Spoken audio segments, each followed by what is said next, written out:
623, it is 12 January 2021, and I think this is what, the fifth video? I don't know. Fourth or fifth, but I had catching up to do, so there you go.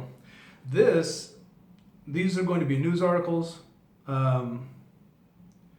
This directly involves, these news articles refer to the incident at Capitol Hill.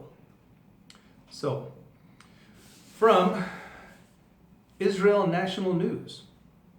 Did Antifa play a role in storming Capitol Hill? By Rachel Abraham, political analyst. A mob stormed the U.S. Capitol building after thousands of Trump supporters protested the confirmation of Joe Biden as U.S. president. 4 people were killed during these riots, including one woman who was shot by the police. She was executed and later died of her injuries. Afterwards, Trump ordered the protesters to disperse and condemned the violence, yet many pundits in the anti-Trump media blamed him for what happened. So did Antifa play a role in the storming of Capitol Hill? Many people do not want to ask this question, liberals, claiming that it is ill-timed given everything that has happened in recent days.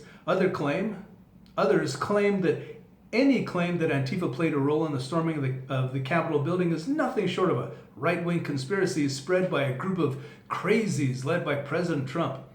Even prominent American journalist Andy Ngo, who has done excellent work while exposing Antifa, told the Washington Examiner, "The people occupying the Capitol building do not look like Antifa people dressed in Trump gear or Trump costumes.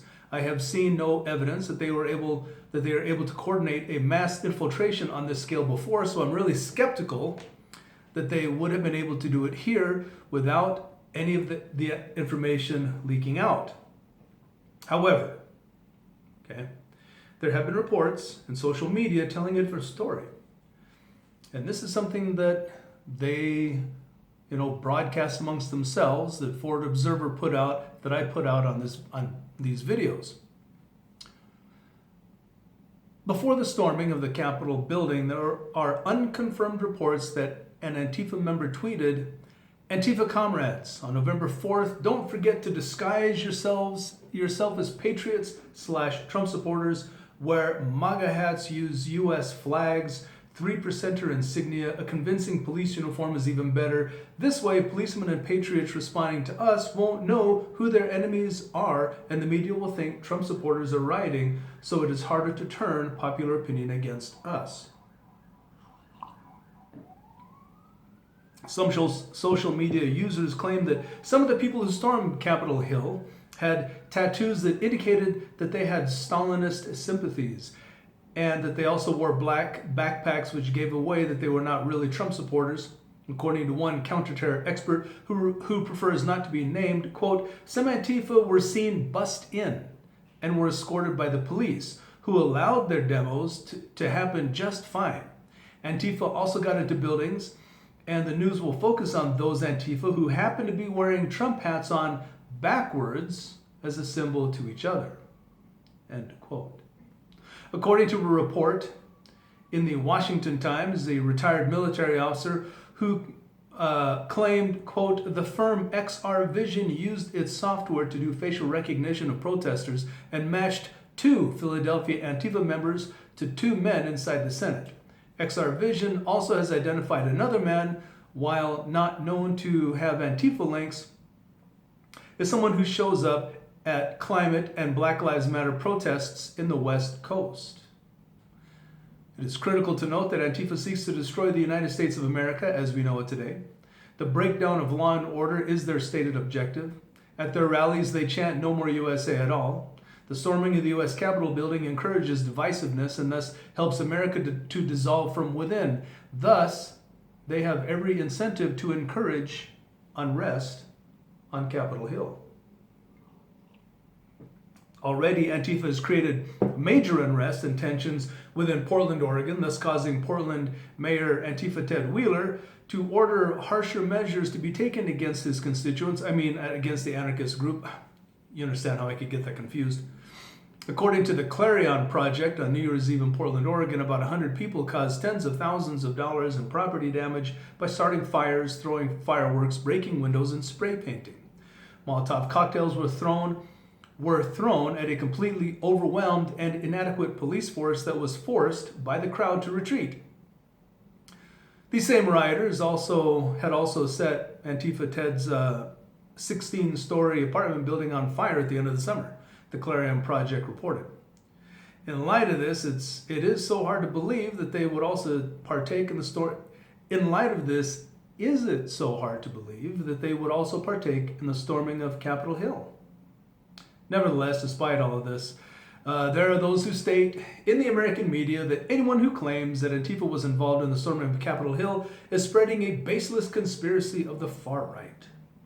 Several congressmen have already begged to differ.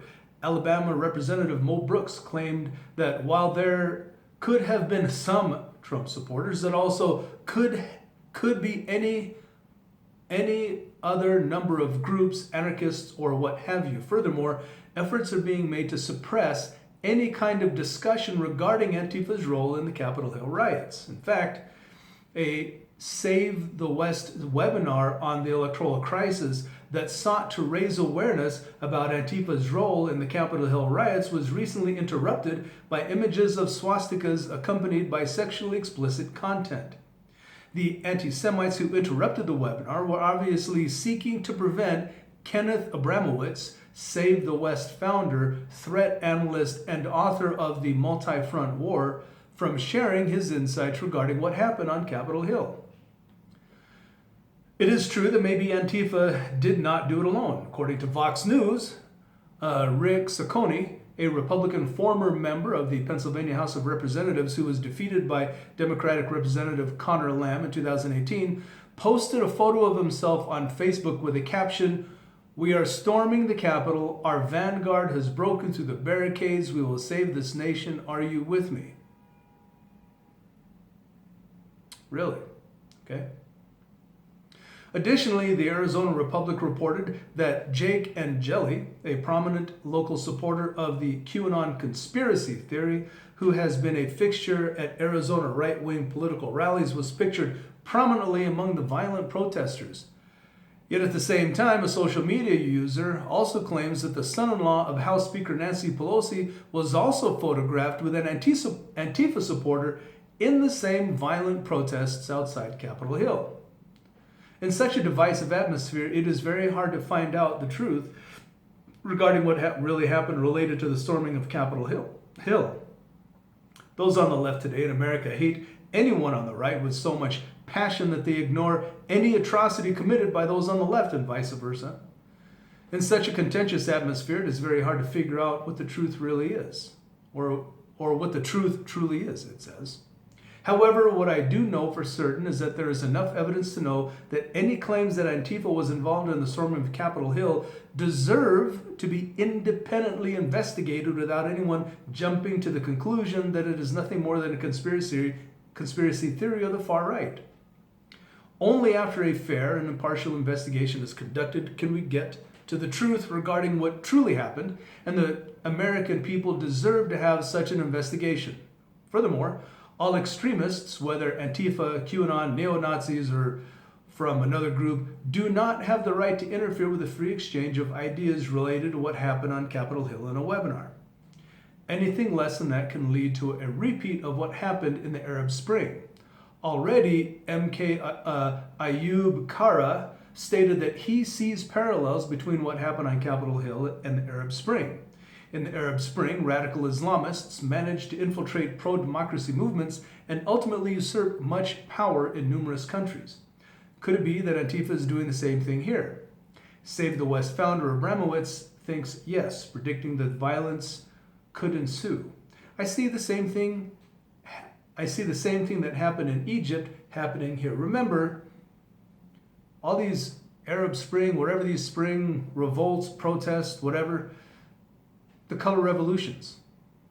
It happened Ukraine, it happened in the Middle East, and supposedly a color revolution is happening in the United States. Look that up for yourself. color revolutions. Next, from the Nigerian Herald. Trump supporters prevent alleged Antifa member from breaking into Capitol Hill with accompanying video. More on that. By Faith. A video has emerged showing the moment Trump supporters stopped an alleged Antifa group member from breaking into Capitol Hill building. The Capitol building is the meeting place of the United States Congress and the seat of the legislative branch of the U.S. federal government. Congress met on Wednesday to certify the Electoral College votes for President-elect Joe Biden. The session was interrupted, however, by Trump supporters, and the House went on recess with members of Congress, including Vice President Mike Pence, being led to safety. Pro-Trump protesters pushed through barriers set up along the perimeter of the Capitol, where they tussled with officers in full riot gear, some calling the officers traitors for doing their jobs. About 90 minutes later, police said demonstrators got into the building and the doors to the House and said it were being locked. Shortly after, the House floor was evacuated by police. Following the whole riot, online users started labeling Trump supporters as terrorists. Smoke grenades were used on the Senate side of the Capitol as police worked to clear the building of rioters. Windows on the west side of the Senate were broken, and hundreds of officers amassed on the first floor of the building. However, in a newly released video, a man believed to be an Antifa group member was stopped by Trump supporters from breaking into Capitol Hill. While attempting to break the glass, a Trump supporter overpowered the alleged Antifa member, and the crowd behind could be heard shouting. Okay. Now I'm posting a link to this article too. It's another take. That video, I believe it was Instagram video, was taken down. Can't imagine why. Well, there you go. Lastly, from the New York Post, 2 known Antifa members posed as pro-Trump to infiltrate Capitol riot. From sources. By Larry Salona. At least 2 known Antifa members were spotted among the throngs of pro-Trump protesters at the Capitol on Wednesday, a law enforcement source told the Post. The Antifa members disguised themselves with pro-Trump clothing to join in the D.C. rioting, said the sources, who spotted the infiltrators while monitoring video coverage from the Capitol. The infiltrators were recognized due to their participation in New York City demonstrations and were believed to have joined in the rioting so that Trump would get blamed. A Washington Times report initially claimed 2 other protesters were actually Philadelphia-based Antifa members, citing a retired military officer with access to facial recognition software, but the outlet deleted the article, and the software company told BuzzFeed News that the story was outright false. Take that. They're outright false, especially if they're talking to BuzzFeed News with several take that with several pounds of salt. It's just too bad when we have to discover truth from outside of our own news sources. There you go. So, this is getting posted. Links will be in the description. All right. Know who your people are. Know who your people are. Who you can count on. And watch your 6.